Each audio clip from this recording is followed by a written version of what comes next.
Hello, welcome to another YouTube. Like and subscribe if you're liking what you see, or the content, below average content, but there we go. This is a below average farmer. So I'm going to do a series of videos just talking through our robotic farming, how we came to be a robotic farm. Yeah, I suppose we've been milking cows here for a bloody long time. Well, since family's been here, we've been milking cows here. Put a new parlour in 1996. I can just about remember the parlour going in. So yeah, that parlour will be coming up to being 30 years old over the next year or so. So over the last sort of 5-10 years, John, my brother, has been looking at the robotic side of it, whether it would be the way forward for us, and if it would work for us.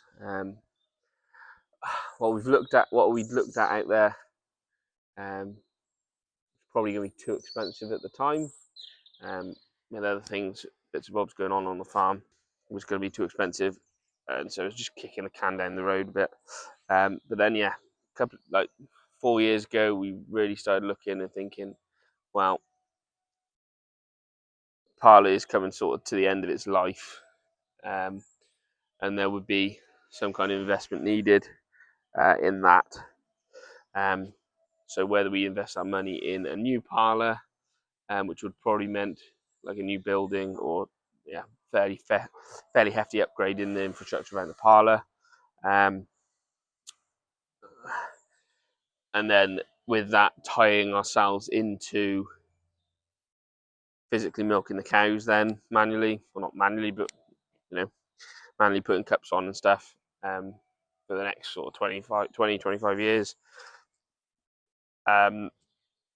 or whether you go down if we're going to spend the money, whether you go down the route of robotics and not tie ourselves to that job twice a day, for the foreseeable future. So there's sort of a few things to decide then. Do we milk cows? Do we carry on milking cows? We keep cows? That was a yes from everyone, because it works for our farm. Everyone enjoys having the cows around. I personally don't enjoy milking cows. It's not something I can get I just can't deal with it. Can't deal with the repetitiveness of, just not for me. So I was quite open and honest about that, or tried to be. John was happy to milk cows, Dad was happy to milk cows, but neither of them really wanted to be tied to it 365 days a year.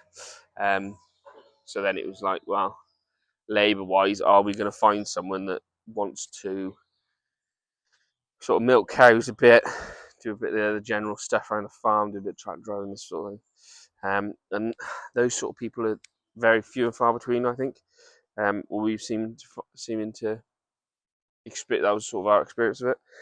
We could get some brilliant people in to do a bit of relief milking, sort of a couple of afternoons a week, a few mornings a week, or whatever. Finding general farm work, it just doesn't. It's into just doing a bit of milking or a bit of tractor driving. Not very many around. We haven't got a very exciting farm. Not a massive number of cows. Not a massive acreage of arable work to do. So finding someone that would just fill in those bits of roles wasn't look like it was going to be easy, should we say. So that led us towards, well, we're really looking to the robotics. So 4 years ago, sort of this time of year, we started properly looking. We went and looked at a few different breeds of robot. We looked at the red ones, the Lellys. Good system, reliable system. Like in this area, a fairly proven system. A lot of people got that were in the robotic side of things on milking, had those installed, and generally they were pleased with them. And then the other side of things was the GEAs. We've had a it was Westphalia parlour when it was put in, which moved on to GEA or gear. We've got a good working relationship with the local dealer for that. And we were pretty keen to stick with them, stick with sort of the technology we knew in terms of what was on the parlour, stick with that sort of system. So they brought out the fairly new or a newer version of their robot. The previous robot was not something that anyone would want to touch with a barge pole by all accounts, but these new robots they seemed pretty happy with. So we went and saw a few of them in operation, and I have to say, we were all pretty impressed. They were quiet, hardly knew they were running, and for me, they seemed to be designed as a robot to milk cows. Got a short arm, short milk lines to the metering units. Everything was done in the cluster, in the cup. So all the cleaning, the pre-dipping, the milking, the post-dipping, that was all done in the one cup. So that cup, that arm, that robot, has to find that teat once, touch the cup, happy days, don't have to find it again. Just get on with life. Whereas other robots looked like they were sort of designed to milk a cow as a human would milk a cow. To sort of replicate a long arm, trying to find a teat, put a cup on, go back and get another cup.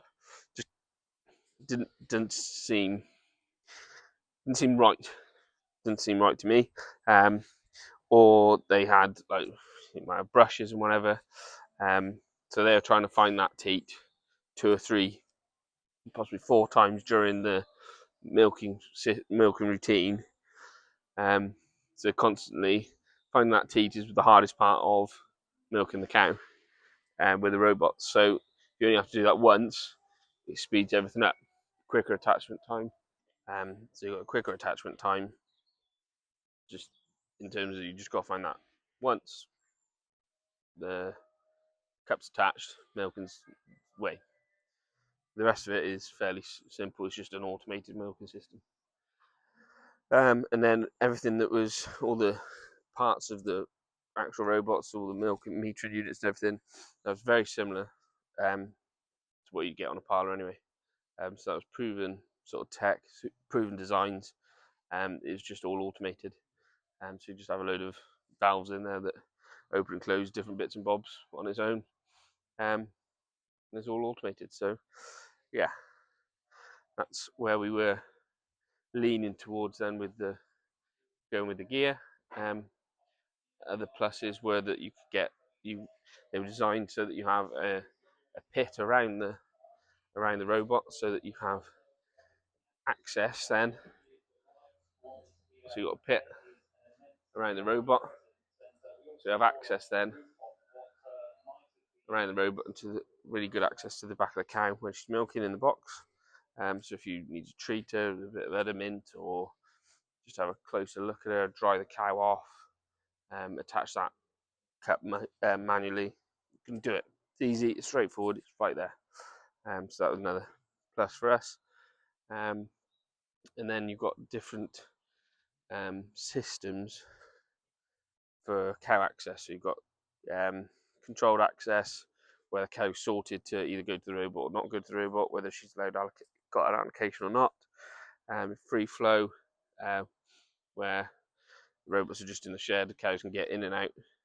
And it's the robot decides whether they have the milking allocation or not. Or we've got guided access with free access. So where that's sort of where we went, because we wanted to graze, carry on grazing. It's the cheapest, easiest way to feed the cow, especially in the summer. So yeah, we wanted to be able to graze them, so guided exit was the way forward. So the cow has free access into the robot. When they exit the robot, they're into a race, and then you've got sorting gates in the race. You can either separate them back into the shed, separate them to a segregation pen. So if you've got a vet visit or something, the cows are separate. You can sort out individual cows, and then they can also be sorted onto grazing.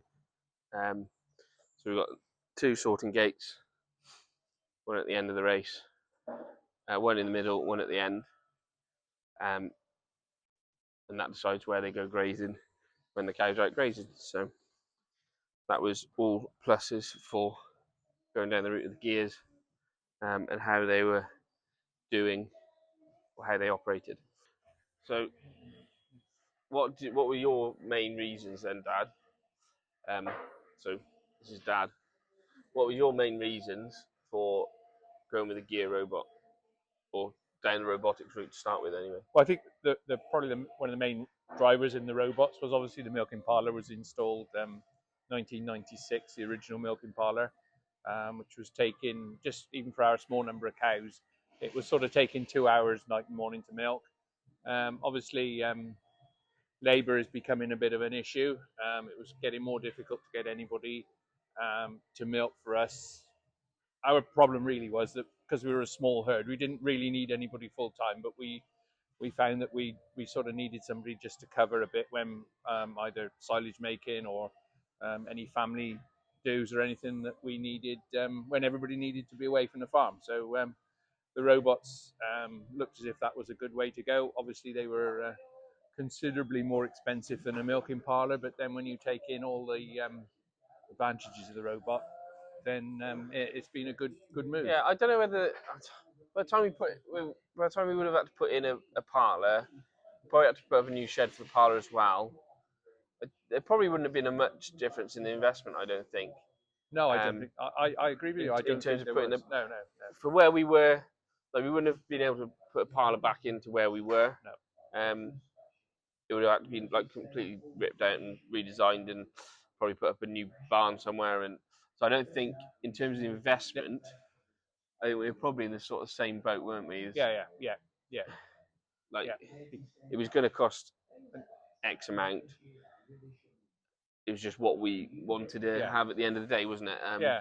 And actually, a parlour probably wouldn't have fitted in where we've got the robots anyway.